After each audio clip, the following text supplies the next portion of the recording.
Hello everyone, welcome back to my YouTube channel Sai Khushi creations. आज के video में मैं आप सभी को बृहस्पतिवार व्रत की विधि बताने वाली हूँ। तो चलिए वीडियो शुरू करते हैं।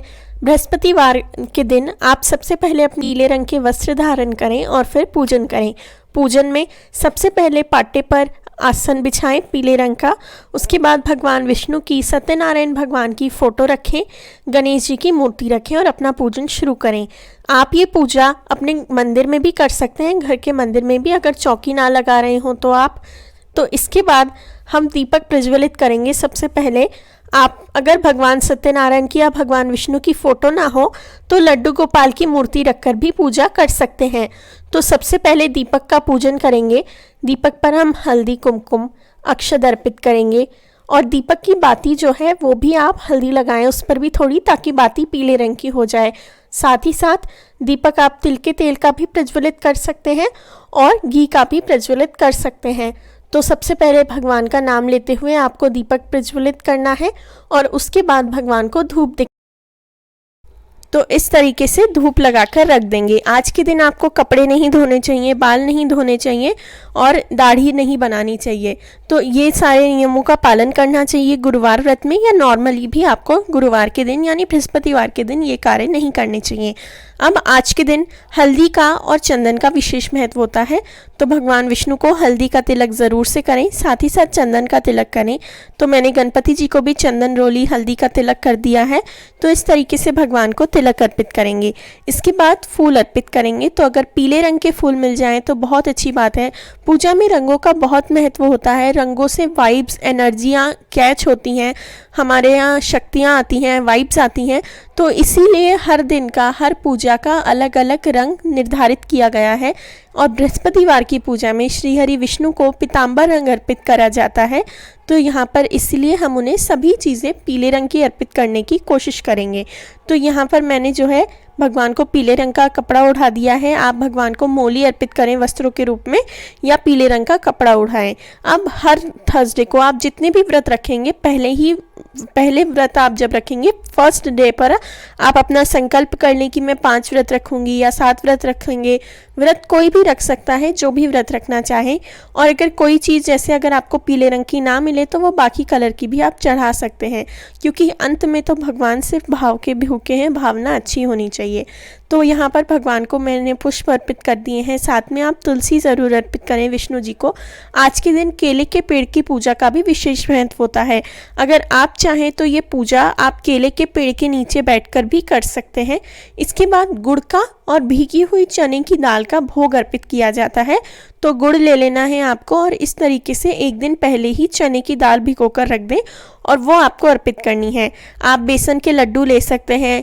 पीली चीज़ से ही भोजन करा जाता है। आज के दिन जो है नमक नहीं खाया जाता है, अलूना भोजन किया जाता है। तो आप जो है फीके बेसन के चीले बना सकते हैं, चने की दाल की फीकी खिचड़ी बना सकते हैं, चने की दाल का हलवा बना सकते हैं और कुछ भी बना सकते हैं आप चने की दाल से। बस उसमें नमक नहीं होना चाहिए और कोशिश करके मीठा भोजन या फीका भोजन ही आप करें। इसके बाद आपको करनी है व्रत कथा। तो अब व्रत कथा पढ़ेंगे। साथ ही साथ केले के पेड़ का पूजन कैसे करें उस वीडियो का लिंक मैं डिस्क्रिप्शन में दे दूंगी, आप वहां से देख सकते हैं। तो व्रत कथा की जो पुस्तक होती है उसमें भी भगवान का यंत्र बना होता है, फ़ोटो होती है।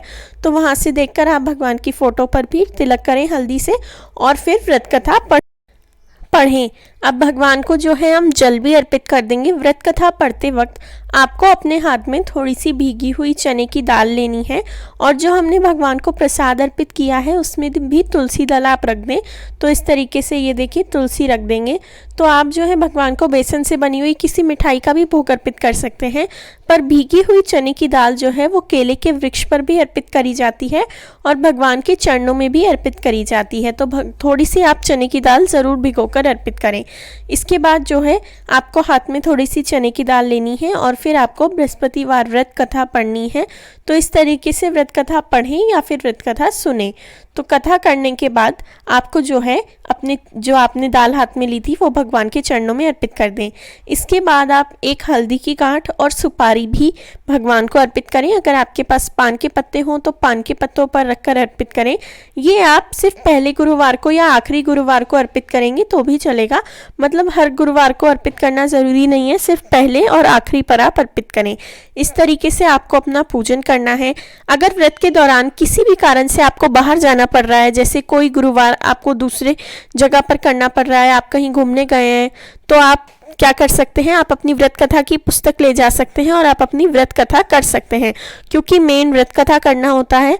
और अगर आपको कोई भी मंदिर मिल जाए तो वहाँ पर जाकर आप भगवान को दक्षिणा अर्पित करके आ सकते हैं, तो तब आप अपने व्रत के नियम का इस प्रकार पालन कर पाएंगे।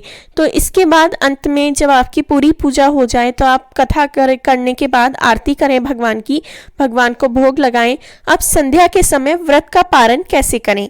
व्रत का पारण करने के लिए जैसा मैंने आपको बताया, या तो आप गुड़ चने से ही आप अपने व्रत का पारण करें, तो गुड़ और थोड़ी सी भीगी हुई चने की दाल आप खाएं और उससे आपके व्रत का पारण हो जाएगा।